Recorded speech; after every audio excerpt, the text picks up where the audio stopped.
Nos livres d'histoire ont fait leur temps. Les archéologues ne cessent de découvrir des artefacts inexplicables qui ébranlent l'image officielle du développement de l'humanité.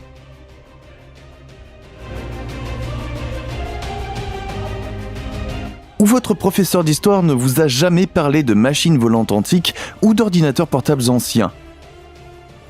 Alors, écoutez bien et plongez avec nous dans les plus grands mystères du passé.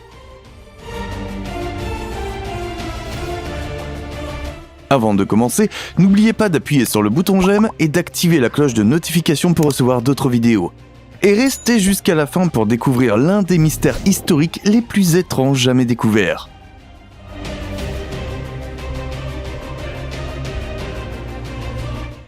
Sac à main. Ce qui peut sembler tout à fait banal à première vue est en fait un objet controversé qui suscite toujours de grands points d'interrogation chez les experts. Qu'en est-il vraiment des sacs à main que nous trouvons sur tant de sculptures du passé ? Qu'il s'agisse des Sumériens, des Maoris ou des indigènes d'Amérique centrale, il semble que les sacs pratiques aient été un accessoire populaire à l'époque. Cependant, il est très peu probable qu'il s'agisse de sacs à main au sens moderne du terme. Certains experts pensent que ces objets représentaient une représentation du monde ou du cosmos. Ainsi, le demi-cercle, que nous interprétons comme la poignée, est le ciel et la partie inférieure du sac est la terre. Ce qui est particulièrement étonnant, c'est que ce type de représentation a été repris par les peuples les plus divers dans les lieux les plus variés. Souvent, ce n'est pas des personnes ordinaires qui portaient de tels objets, mais des divinités surnaturelles. Hélicoptère de l'Égypte ancienne. Le temple mortuaire de Séti Ier est sans aucun doute l'un des plus importants trésors de l'égyptologie. Le magnifique complexe, qui est encore dans un état étonnant, contient entre autres la légendaire liste des rois d'Abydos. Cependant, certaines incohérences semblent s'être glissées dans ces étonnants reliefs. En fait, certains observateurs pensent même que des preuves des technologies avancées des anciens Égyptiens ont été immortalisées ici. En 1990, un groupe de la soi-disant Ancient Astronaut Society s'est rendu au temple mortuaire. Comme son nom l'indique, il s'agit de fervents partisans de la préastronautique. Donc des personnes fermement convaincues que les habitants de l'Antiquité entretenaient des échanges animés avec des intelligences extraterrestres. Lorsque les membres ont ensuite jeté un coup d'œil aux inscriptions de la salle des apparitions, ils ont tout de suite compris. Les hiéroglyphes étaient clairement des hélicoptères, des chars et des sous-marins antiques. Par conséquent, les habitants des pharaons disposaient de technologies largement supérieures aux nôtres. Cependant, les scientifiques conventionnels interprètent naturellement les hiéroglyphes d'Abydos de manière quelque peu différente. Les symboles sont en fait les inscriptions qui donnaient les différents noms du roi. Comme les signes ont été plâtrés au fil du temps et ont perdu leur couleur, des erreurs d'interprétation se sont produites par la suite. Ainsi, la véritable signification de hélicoptère, char et sous-marin est en fait arc, main et bouche. La bicyclette antique. Nous sommes en 1817, lorsque l'inventeur Carl Freier von Drais effectue le premier tour de piste sur une bicyclette. Cependant, la question de l'heure réelle de la naissance du vélo reste un grand mystère. Une image mystérieuse ornant un ancien bâtiment indien est à blâmer. Par exemple, sur un pilier du temple Panchavarna Swami, on reconnaît une personne qui se déplace manifestement à vélo. Pourtant, le sanctuaire dédié à la déesse Shiva a été construit il y a 2000 ans. Qu'en pensez-vous ? S'agit-il d'un faux ou les anciens Indiens étaient-ils réellement sur deux roues ?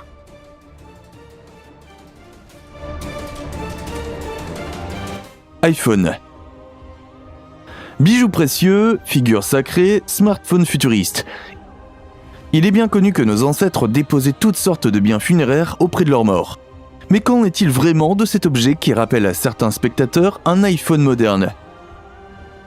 Après que des chercheurs ont mis au jour la tombe d'une femme vieille de 2000 ans en Sibérie, les théories les plus folles sur ces objets funéraires n'ont pas tardé à émerger.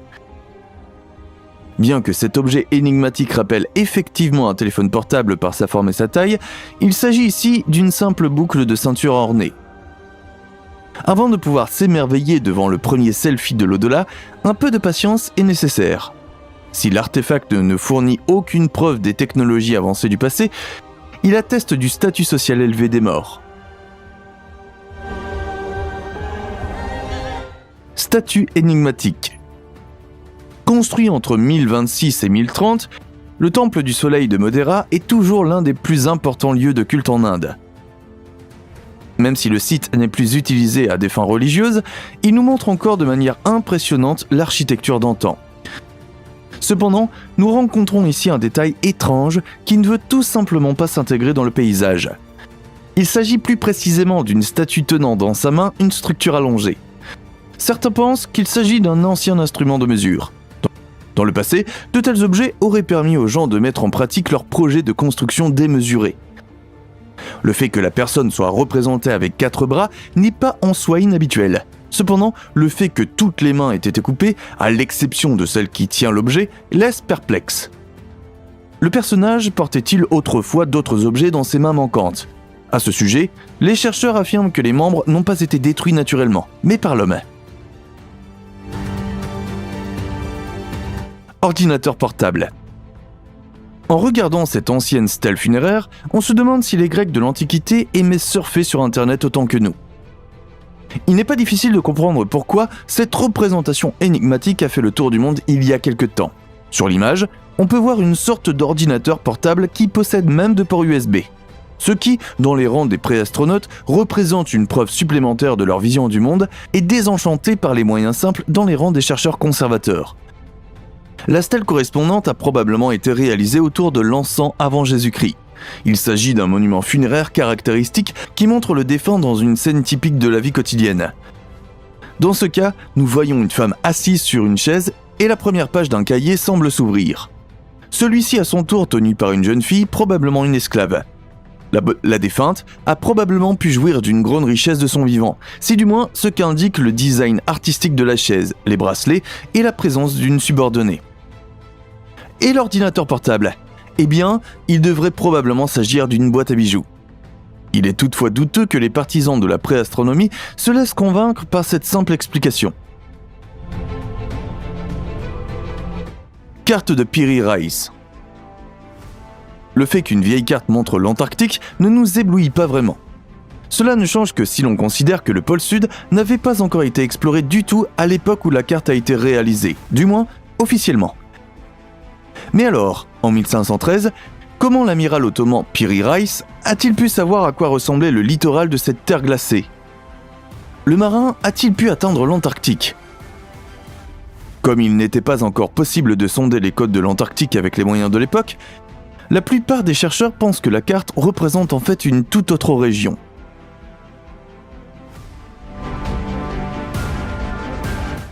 Le peuple lézard. Un regard sur le passé peut non seulement être éclairant, mais aussi parfois inquiétant, voire effrayant. Qu'est-ce qui a dû passer par la tête des archéologues lorsqu'ils ont retrouvé les grotesques figures des lézards en Irak au début du XXe siècle ? On pense généralement que ces artefacts inhabituels sont apparus dans les rangs de la culture Ubaïde. Cependant, l'origine de cette civilisation préhistorique est incertaine. Ce qui est certain, c'est que ces gens vivaient dans des établissements de type villageois et qu'ils ont transformé la région sèche en terre agricole fertile grâce à des systèmes d'irrigation sophistiqués. Depuis que les structures ont été découvertes sur le site d'Al-Boudaïd en 1919, elles sont restées un grand mystère pour les experts. Et il ne s'agit pas seulement de leur apparence bizarre, semblable à celle d'un lézard. En outre, il semble que ces objets vieux de 7000 ans portent quelque chose comme des casques et des armures. En outre, beaucoup de ces figures portent dans leurs bras des lézards plus petits qui se régalent de leur poitrine. On ignore totalement ce que ces artefacts étaient censés représenter et à quoi ils servaient. Il est très probable qu'ils avaient un arrière-plan rituel ou religieux, et qu'ils jouaient un rôle central dans le culte quotidien des Ubaïdes. Les orbes de Klerksdorp. Certes, les artefacts présentés jusqu'à présent datent de quelques années, et pourtant, ils ne sont rien comparés aux anciens orbes de Klerksdorp. Ces objets mystérieux ont donc l'âge incroyable de 3 milliards d'années. Depuis que les quelques 200 petites boules ont été découvertes dans des mines sud-africaines, les scientifiques sont divisés en deux camps. D'un côté, on estime qu'il s'agit de structures naturelles. Mais l'autre camp est convaincu qu'il s'agit d'objets fabriqués par l'homme. En plus de la forme parfaite, les indentations circonférentielles l'indiqueraient également.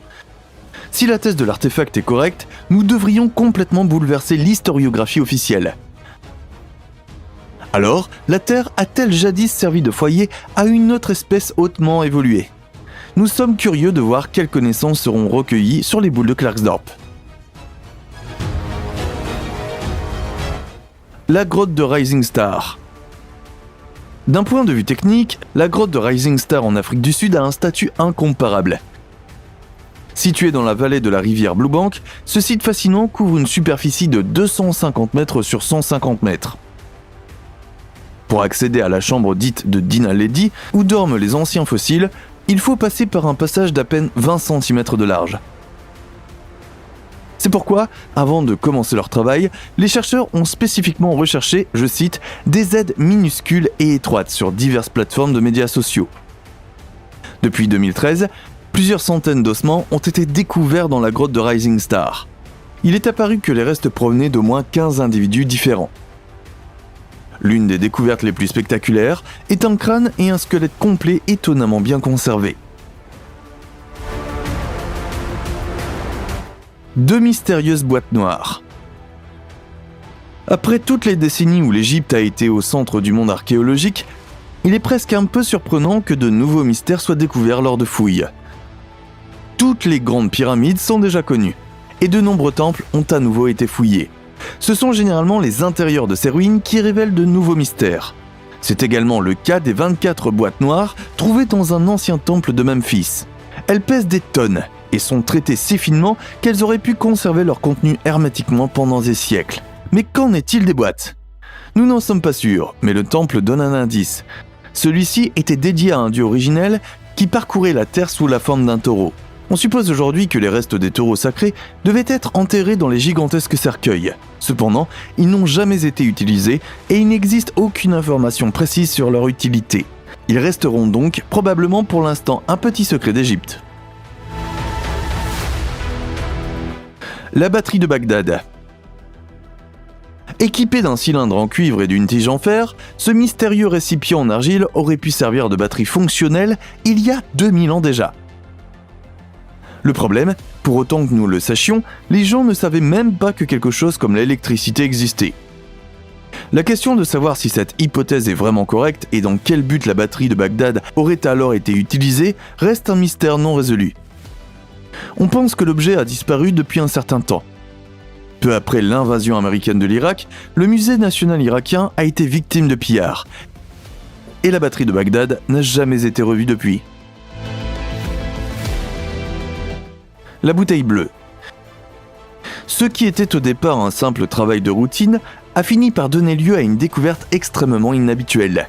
Dans la ville anglaise de Kingston-upon-Hull, des ouvriers étaient occupés à déterrer de vieilles tombes dans le cimetière local. Cependant, en cours de route, ils sont tombés sur un étrange squelette sur lequel quelqu'un avait placé une mystérieuse bouteille bleue entre ses jambes. Dans ce récipient se trouvait un liquide boueux, qui a immédiatement posé un grand mystère aux chercheurs. Sur l'extérieur de la bouteille en verre figurait l'inscription Hull Infirmary ou Hull Hospital. Cette circonstance indique que le personnel de l'ancienne infirmerie a délibérément placé l'objet dans la tombe. Des investigations plus poussées ont montré que la personne décédée était une femme d'une 60aine d'années.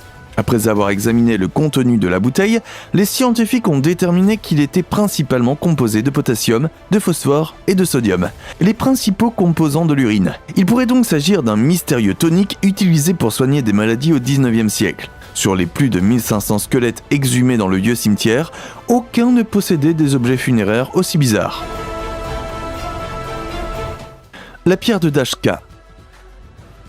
La pierre de Dashka aurait été créée il y a 120 millions d'années. Mais qui l'a faite ? En son centre se trouve un bloc rocheux découvert en 1999, orné d'une carte des montagnes de l'Oural. Comme si cela n'était pas assez mystérieux, la perspective suggère également que les montagnes ont été vues du ciel. Cependant, la plupart des experts qui ne croient pas à un âge aussi avancé situent la date d'origine aux alentours de l'an 1000 avant Jésus-Christ. Certains rapports des XVIIe et XVIIIe siècles mentionnent d'autres pierres de ce type. Et la pierre de Dashka donne également l'impression d'avoir été détachée d'une structure plus importante. Nous sommes curieux de connaître votre opinion. Pensez-vous que les théories des préastronautes sont fondées? Ou êtes-vous plus convaincu par les explications des chercheurs conservateurs? Écrivez-nous ce que vous pensez de la vidéo d'aujourd'hui dans les commentaires ci-dessous. N'oubliez pas de vous abonner pour recevoir d'autres mises à jour sur les plus grands mystères du passé.